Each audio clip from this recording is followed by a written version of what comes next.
Welcome to Luca and Miguel. Enjoy the video. You start now. Plug the iPhone into a Mac or PC with the latest Finder or iTunes. Make sure the device has power.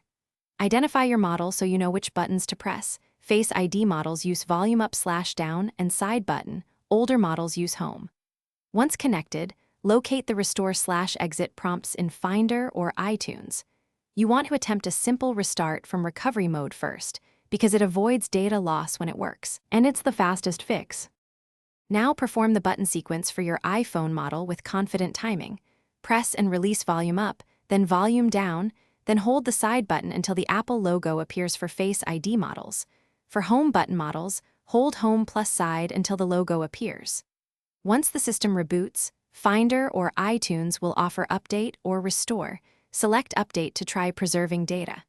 Make sure you keep the cable connected and wait patiently, because interrupting the process can force a later restore.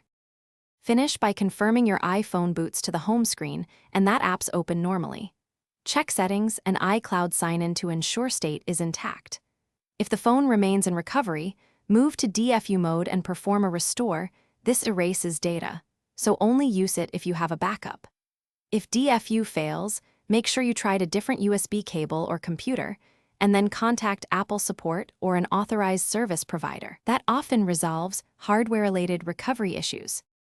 Thanks for watching and please subscribe. It's the best investment you'll ever make.